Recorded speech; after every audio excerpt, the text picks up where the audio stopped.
lanjut, yang mana kali ini kita belajar mata pelajaran Bahasa Indonesia tentang sistematika dan kebahasaan karya tulis ilmiah atau KTI. Selamat belajar. Nah, sekarang kita membahas terlebih dahulu apa sih yang dinamakan sistematika karya tulis ilmiah itu.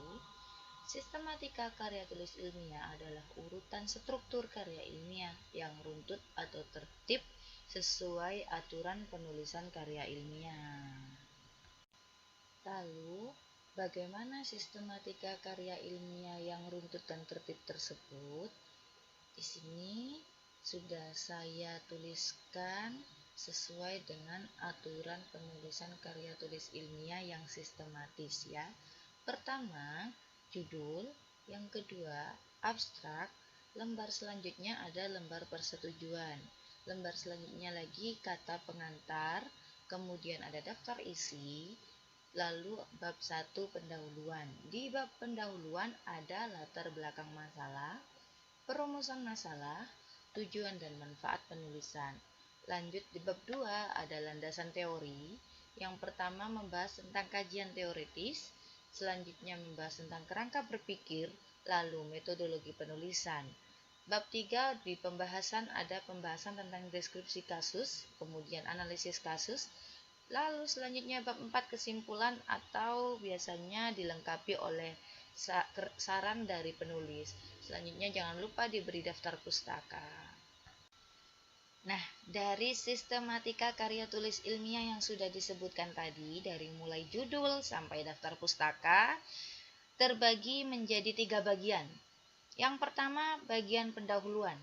Pada bagian pendahuluan, intinya di bagian pendahuluan karya tulis ilmiah memaparkan terkait penelitian yang akan dilakukan, seperti latar belakang, alasan memilih topik, uraian singkat terkait masalah yang diambil, pembahasan terkait ruang lingkup, dan solusi yang akan diberikan. Seperti itu. Nah, selanjutnya bagian kedua, bagian inti atau pembahasan.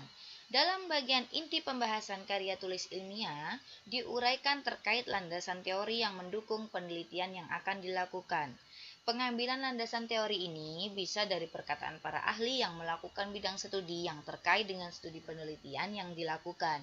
Kemudian, pada bagian inti dari penulisan karya tulis ilmiah ini biasanya memberikan pokok-pokok yang diambil dalam melakukan penelitian, sehingga data yang akan ditampilkan dalam studi penelitian ini jelas dan gamblang menggunakan teori apa, seperti itu. Di bagian ketiga, yakni bagian yang terakhir, bagian penutup. Pada bagian penutup ini biasanya memaparkan kesimpulan akhir dari penelitian karya tulis ilmiah yang dilakukan. Apakah penelitian yang dilakukan mampu memberi solusi terhadap permasalahan yang diangkat, ataukah hanya sebagai batu loncatan awal untuk penelitian selanjutnya yang harus dipaparkan? Biasanya, selain kesimpulan, juga penulis menyatakan kritik dan saran untuk kelanjutan penelitian tersebut. Setelah membahas sistematika karya tulis ilmiah, lanjut membahas kebahasaan KTI atau kebahasaan karya tulis ilmiah. Kebahasaan karya tulis ilmiah di sini yang dimaksud adalah membahas tentang kaidah atau aturan penulisan karya tulis ilmiah. Dalam penulisan karya tulis ilmiah memiliki 2 kaidah yang perlu kita perhatikan bersama, yakni yang pertama, kaidah yang bersifat umum dan selanjutnya kaidah yang bersifat khusus. Seperti apakah kaidah yang bersifat umum dan kaidah yang bersifat khusus? Lanjut di slide selanjutnya. Apa bedanya sih kaidah umum dan kaidah khusus dalam penulisan karya tulis ilmiah? Bedanya, kalau kaidah umum, kaidah yang terkait penggunaan bahasa Indonesia yang baik dan benar, baik dari ejaan penggunaan bahasa baku dan juga penulisan yang berlaku secara umum. Sedangkan kaidah secara khusus merupakan kaidah yang terkait teknis penulisan yang telah disepakati bersama yang berlaku di lingkungan tersebut.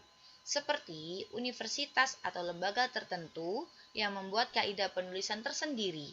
Biasanya mengenai aturan spasi, penggunaan huruf, atau ukuran huruf yang digunakan, dan lain-lain.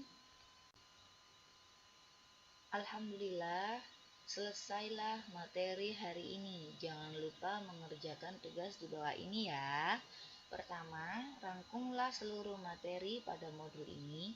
Yang kedua, temukan definisi atau pengertian beberapa poin di bawah ini.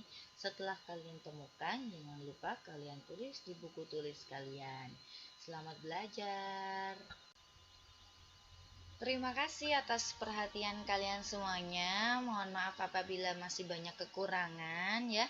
Selamat belajar dan semoga sukses.